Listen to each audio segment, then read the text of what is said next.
Já aqui, já no clima do final de semana que está chegando, e você do outro lado que está querendo colocar vários novos filmes, as séries aí de maior sucesso que estão bombando no momento, que estão querendo colocar em dia, vem várias dicas agora para vocês ficarem na boa. E eu vou falar agora, principalmente, da série britânica da Netflix, tá? Que o nome é Adolescência. Adolescência que está aí viralizando nas redes sociais e, sinceramente, vem chocando e também agradando os telespectadores, né? E a nossa especialista em entretenimento, ninguém melhor que ela, Miriam Spritzer, se junta ao vivaço aqui no Morning Show e, inclusive, entrevistou os diretores e protagonistas da série para entender o que teria realmente, o que estaria acontecendo por trás desse fenômeno todo que está encantando aí as plateias. Vamos conferir. Todo mundo pro chão, pro chão! Que é isso? O que vocês estão procurando? Estão cometendo um grande erro. Isso é um menino, é uma criança. Eu não fiz nada, pai! Se você se deparou com a pergunta, o que está acontecendo com os meninos hoje? Enquanto rolava suas páginas das redes sociais nessas últimas semanas, ela foi provavelmente inspirada pela nova série da Netflix, Adolescência, que rapidamente viralizou, dominou as discussões culturais, comportamentais da internet nas últimas semanas. É uma loucura, né? O que o teu cérebro manda você fazer quando é moleque. A minissérie de apenas 4 episódios se tornou um fenômeno mundial e ocupa o primeiro lugar da plataforma desde o lançamento.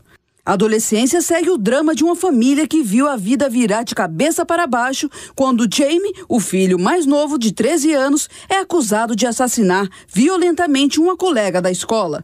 O caso é chocante e intenso, mas o tema em si não é novidade.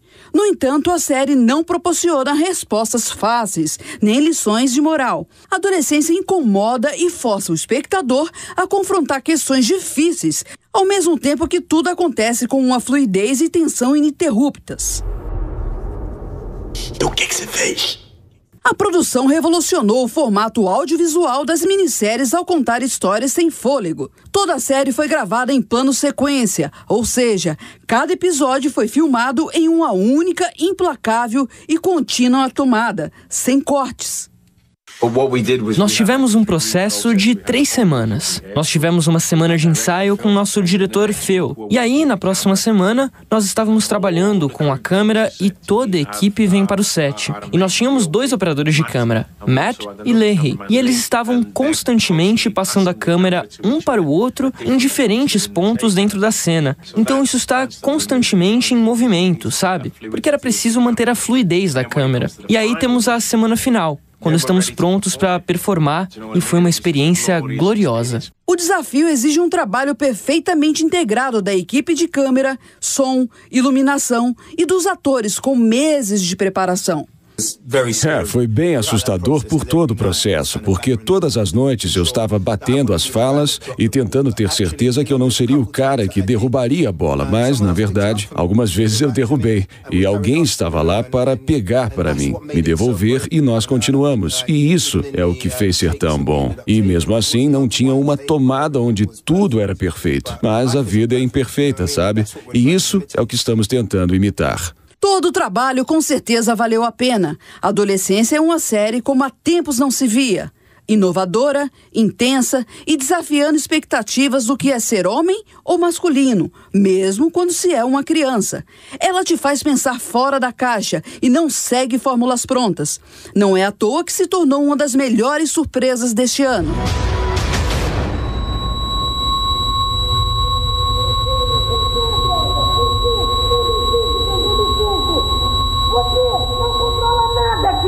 Olha pra mim! Pois é, meus amigos, o sucesso de Adolescência tem sido arrebatador, tá? Mas a série também tem sido considerada uma espécie de novo pesadelo para os pais, por revelar ali o abismo que pode existir entre pais e filhos ali na hora de lidar com os problemas dos jovens de hoje em dia.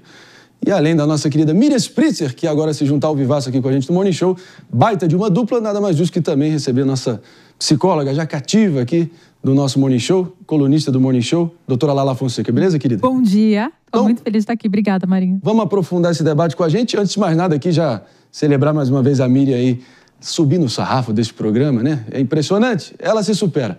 Mas conta aí, Miriam. A Miriam é incrível. Me conta, a sempre chiquíssima. Miriam, como é que foi? Como é que tá a repercussão aí do teu lado? Crítica e o público geral como um todo? Estão os dois aclamando a série? Sim. Na verdade, primeiro um prazer estar aqui falando com você de novo sexta-feira.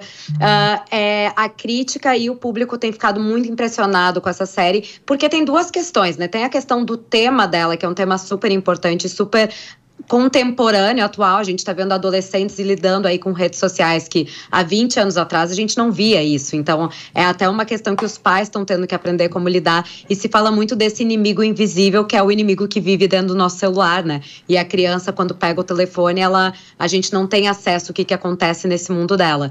E tem a outra questão, que é a técnica de filmagem dessa série, que ela é extremamente única. São 4 episódios, a gente está até acostumados a ver algum filme ou vídeos curtos, né, de plano sequência, mas muito difícil ver 4 episódios funcionar tão bem numa narrativa em que se passam ali em torno de 1 ano desse ponto de vista desse crime que acontece, e todos os efeitos que isso tem, tanto na criança que foi acusada, nos seus colegas, o ambiente ali enquanto eles fazem a investigação, nos policiais e nos investigadores e detetives e todo mundo que trabalha nesse caso, inclusive psicólogos e assim vai, e também na família, que impacto que isso dá na família no momento que esse adolescente é preso. Então, cada episódio ele traz esse ponto de vista único.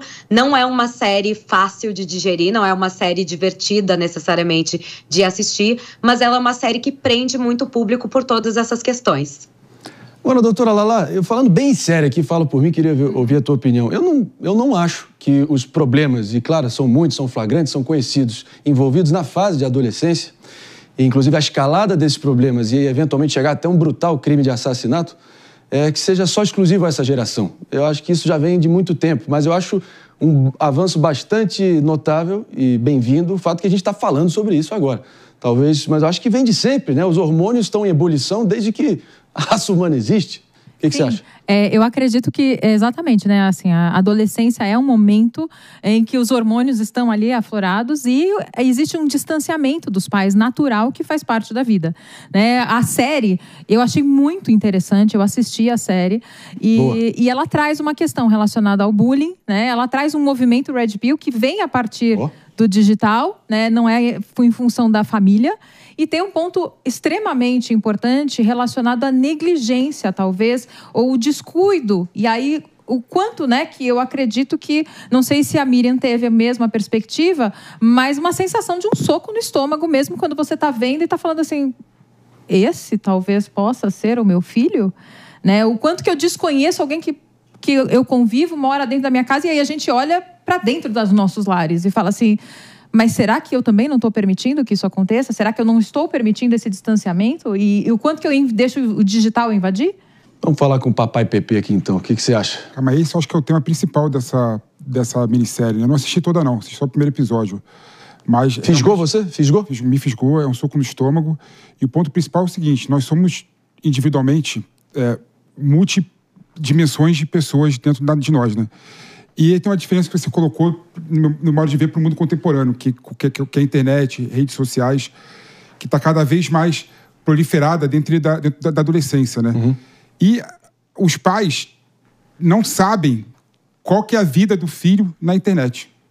Aí que está o principal ponto. A gente não sabe qual que é o ser humano que o filho desenvolve numa outra vida dentro do mundo virtual, e essa vida do mundo virtual acaba criando, né, uma outra dimensão do ser humano que pode ser perigosa. E aí cria o abismo entre pai e filho, né? Muito por conta da catalisação dessa situação, porque é difícil fiscalizar. O que nós vamos fazer para evitar isso? O que a gente pode fazer como pai, como sociedade, para ajudar a conhecer os nossos filhos, ajudar a se tornarem pessoas melhores, porque a rede social pode fazer a pessoa ser pior. Esse é o principal ponto. Doutora Lala, vamos te ouvir? Comentário da Miriam também. Não, doutora Lala, por favor. Ok, desculpa, perdão. São vilões, né? E a gente acaba tendo esse descuido, né? Porque talvez a gente permita que os nossos filhos passem tempo nas telas, a gente também quer trabalhar, talvez a gente esteja com uma preguiça, e aí eu acredito que está faltando aquele valor da família. O quanto que a gente se encontra, o quanto que a gente está junto, o quanto que a gente está permitindo que o valor seja construído através de um desconhecido. Existe o risco de alguém invadir e fazer mal aos nossos filhos, mas muitas vezes existe uma formação de ideais na mente que acaba sendo muito pior e um distanciamento daquele ser humano que você tentou, com valores, com crenças. Então, assim, o quanto que você está tendo momentos, efetivamente, com o seu filho e passando o que precisa ser passado. Tem uma dimensão própria da adolescência também, né? Porque o adolescente deseja criar uma dimensão da individualidade dele que seja diferenciada em relação ao pai, né? A adolescência é um momento também de afirmação do que a pessoa quer se tornar como adulta naquilo que é diferente da família. Então, até que ponto a gente também tem um equilíbrio entre não sufocar esse espaço que, na minha visão, é próprio da adolescência e gerar esse abismo entre o filho e a família. É uma boa reflexão, mas fica à vontade para comentar aí, Miriam. Cada episódio dessa série, ela traz, como eu falei antes, um ponto de vista diferente. Então, o primeiro episódio, ele traz a surpresa do crime e esse questionamento de será, de fato, que essa criança cometeu esse crime tão violento que falam? E o segundo traz exatamente essa questão da separação do que é o natural da adolescência e até coisas que nós, como adultos, às vezes acompanhamos em rede social de adolescente, mas eles falam em códigos que a gente não sabe. Então, o uso de um emoji que não tem nada a ver com aquilo que a gente interpreta. E até essa é um dos grandes desafios da equipe de investigação. E o terceiro episódio, a gente vê, de fato, esse adolescente confrontando as crenças dele e como ele vê o mundo. E esse terceiro episódio, quem não assistiu ainda a série, ele é o que realmente muda a nossa visão sobre essa criança, né? E assim, se de fato ela é capaz de ter cometido aquele crime. Inclusive, não tem nenhuma surpresa, já no primeiro episódio eles já indicam o que vai acontecer, né? E quem de fato cometeu o crime e como foi feito. E aí, a partir dali, a gente só vê, de fato, as consequências disso e como cada um interpreta. E por isso que eu acho que a série funciona tão bem, porque ela traz todos esses questionamentos que nós teríamos ao ver essa criança acompanhar esse crime. E a gente questiona também o nosso ponto de vista dentro dessa história e como que nós reagiríamos. Então, por isso que eu acho que a série funciona muito bem e traz esses questionamentos muito sérios e não traz nenhuma resposta. Né? O último episódio, inclusive, ele fala da culpa dos pais. Então, ele não tem uma solução. Sem spoiler, pelo amor que você tenha, Deus. Não tô dando spoiler, não tô dando spoiler. Mas só foi precaução. Inclusive, da primeira entrevista do ator principal, que ele é co-escritor, né, co-autor da série, ele já soltou um super spoiler e falou, gente, isso aqui não é spoiler porque faz parte da história. Boa, bem colocado. Boa. Um ângulo interessante de enxergar essa situação, mas eu quero ouvir também da mãe, Aninha Beatriz. Não, você sabe que toda vez que a gente fala sobre essa culpa dos pais, eu já me pego pensando, poxa, será que eu fico tempo demais no celular? Será que eu deveria prestar mais atenção nas crianças quando eu tô com elas? E acho que esse é um questionamento que essa série traz de alguma forma, né? Mas aí, Lala, o que eu fico também me questionando, o Pepe coloca, a gente não tem como fiscalizar a vida digital. Mas, em especial na adolescência, a gente precisa ter muito cuidado com o quão autoritários vamos ser como pais, porque quanto que isso também não vai afastar ainda mais aquele adolescente de mim, né? Tem uma dualidade muito interessante que até mostra na série que é muito importante essa questão da culpa e o quanto que eu coloco de limite. Tem algo que os pais acabam fazendo nessa série que às vezes é não ouvir. E a gente faz isso.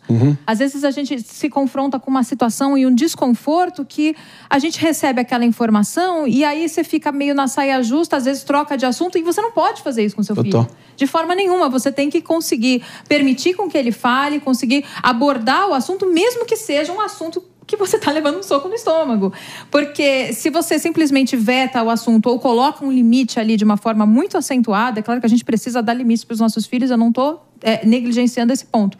Mas você se torna uma pessoa distante e ela não aprende a confrontar os próprios pensamentos. Ela precisa aprender isso. Mas a questão que eu acho assim, até anterior, né? Assim, eu acho que por mais zelosos que os pais sejam, por mais atenciosos que os pais sejam, por mais cuidadosos passando a ética da família, passando uma moral para a criança, né? O mundo virtual, querendo ou não, acaba entortando as pessoas em geral. E um adolescente está em fase de formação, isso é maximizado. É impressionante. Por exemplo, tem pessoa aqui que me xinga na internet o tempo inteiro.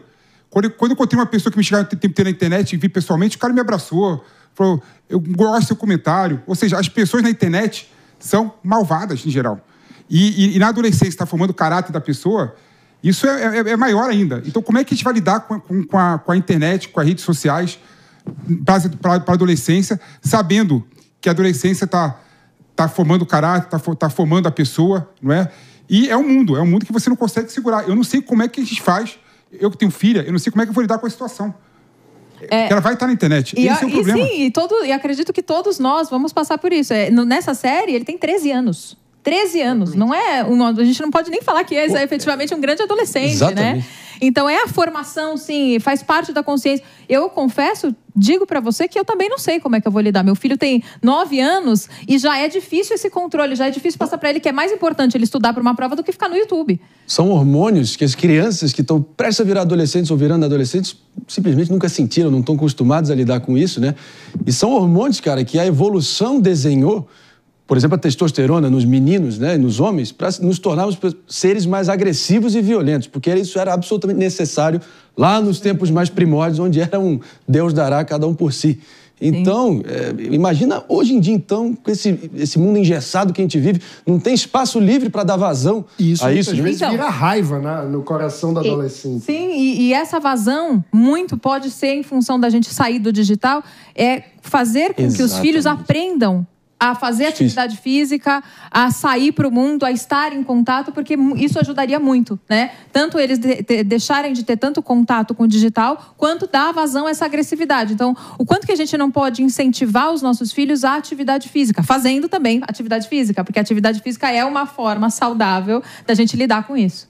Eu sempre lembro do drama do nosso delegado Palumbo aqui, dizendo aqui que era uma dificuldade dele botar ali o filho dele na rédea curta, conseguir mediar ali celular, ar livre e realmente ali esportes competitivos para se desafiar, né? Mas tenho certeza que você do outro lado que é pai e mãe também lida com isso em algum grau. No momento que eu só me despeço para quem está nos ouvindo pela rede Jovem Pan de Rádio Morning Show, fica por aqui.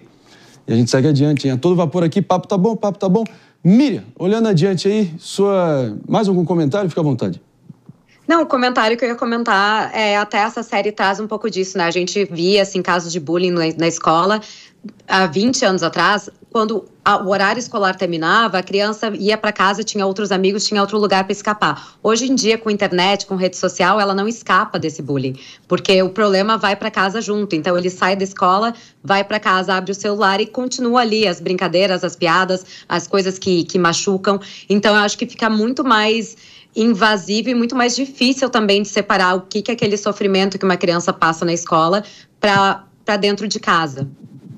Doutora Lala, considerações finais, jogo rápido? Vamos lá, né? A situação de bullying a gente pode perceber com pequenas nuances nas mudanças em relação aos nossos filhos. A gente pode ter filhos que vão ao suicídio, inclusive, por situações de bullying, transtornos alimentares. Então, a gente consegue perceber pelo sono, pelas alterações que acontecem numa sensibilidade muito grande. Então, por isso que você tem que estar muito próximo ao seu filho, para perceber quando estiver acontecendo. Agradecendo demais, doutora Lala. Miriam Spritzer, você é necessária. Obrigado demais, sempre agregando demais aqui no Morning Show. Obrigado. Prazer. E para concluir